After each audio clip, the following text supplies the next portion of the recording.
अपने साथियों से राजस्थान में बंद है ना। अरे कल राजस्थान में अलग अलग जिलों में बीच कांग्रेस के बड़े नेताओं ने बाहर से उन्होंने सबने प्रेस कॉन्फ्रेंस करके आरोप लगाया कि बीजेपी इसको ईडी को खरीद प्रोताली को बना दिया, ईडी को बीजेपी ने।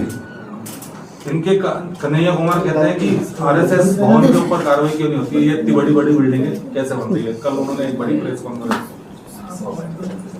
देखिए, ये जो अभी नेशनल हेराल्ड वाला जो मामला है, ये सभी जानते हैं कि ये एक समाचार पत्र, देश के जब आज़ादी का आंदोलन चल रहा था उस समय एक समाचार पत्र चलता था नेशनल हेराल्ड। उसमें कई क्रांतिकारियों ने और अपना शेयर परचेज किया, उसमें पैसा दिया, वो उनके पैसे से वो नेशनल हेराल्ड तैयार हुआ था। जब देश आज़ाद हो गया तो इसके बाद में और धीरे धीरे वो समाचार पत्र उसका प्रकाशन कम हो गया और केवल एक कांग्रेस का मुख्य पत्र बन करके रह गया। तो इसकी प्रतियां बहुत कम चलने लगी, घाटे में चला गया।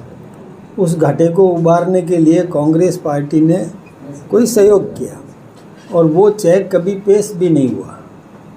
फिर उस संपत्ति का इन्होंने यंग इंडिया के नाम से और एक दूसरी कंपनी बनाकर और उसके शेयर्स उसमें कर दिए और उसमें 38% तो शेयर थे सोनिया जी के नाम, 38% राहुल गांधी जी के नाम और बाकी मोतीलाल जी वोरा वगैरह कुछ कांग्रेस के लोगों के उनमें शेयर्स ले लिए।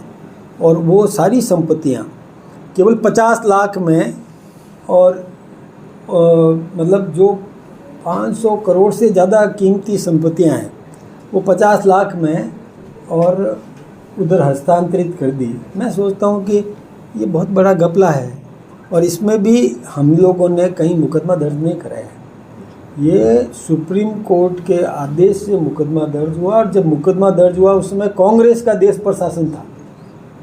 तो कांग्रेस के शासन के समय में सुप्रीम कोर्ट के आदेश से जो मुकदमा दर्ज हुआ और जो एक अखबार को दी गई ज़मीन, वो मालिक कोई व्यक्ति कैसे बन सकता है, उसका ट्रांसफ़र कैसे कर सकता है, उसके प्लॉटिंग कैसे काट सकता है, उस पर व्यक्तिगत लाभ कैसे ले सकता है।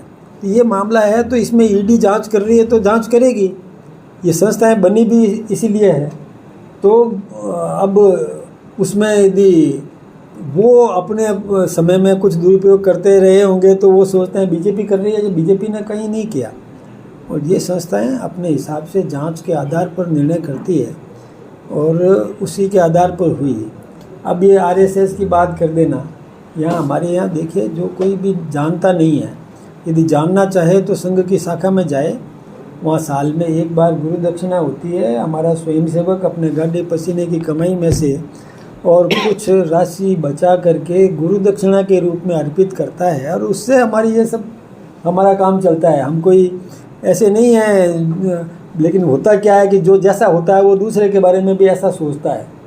इसलिए उनको अपना विवेक बढ़ाना चाहिए, थोड़ा पता करे, नहीं पता है तो जाकर के पता कर ले, समझ ले।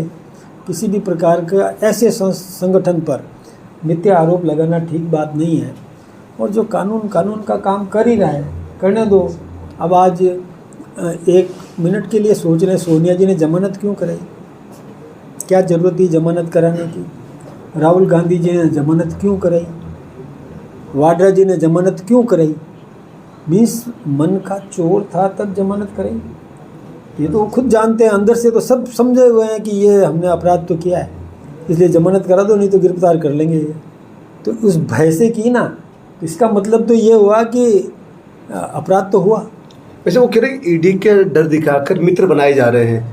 जब नीतीश कुमार इंडी गठबंधन में थे तो उस समय उनके मंत्रियों के ऊपर ईडी के छापे डले और अब जब वो आपके इसमें शामिल हो गए तो अब कोई छापे वापे नहीं डल रहे हैं। तो ईडी का डर से मतलब बीजेपी अपने पाले में ले रही है, उनको ईडी का डर दिखा देता हूं। बात हर कोई के समझ में आता है कि किसी भी व्यक्ति पर जब छापा डाला, उसमें जो मिला उस पर कार्रवाई होगी, तो उसी पे दोबारा छापा डाले, ये क्या बात होगी। जब छापा डाला, जो मिलना था मिल गया, नहीं मिलना था नहीं मिला, कार्रवाई होनी थी हो गई, अब उसके बाद दोबारा छापा डालो, ये क्या बात होगी। जब नीतीश जी के लिए कह रहे हैं और उसमें कुछ मिला होता तो कार्रवाई होती, नहीं मिला तो नहीं हुई। तो अब बीजेपी में है तो हमारे साथ में जुड़े हुए तो छापा और डालो, ये क्या बात हो गई? ये कहाँ का न्याय है? एक बार छापा हो गया तो इसमें उस संस्था के भी अपने नियम हैं कि कितने समय में क्या क्या करना चाहिए, वो कर रही है अपनी संस्था। मैं उसका बचाव, किसी संस्था के बचाव करने के लिए मैं नहीं खड़ा हूँ। वो संस्था कोई हमारी अकेले की नहीं, हमारी पार्टी की नहीं है, वो संस्था देश की है। जो कोई भी एनफोर्समेंट डायरेक्टरेट है वो जो उनको मिलेगा तो उस पर कार्रवाई करेगी। संविधान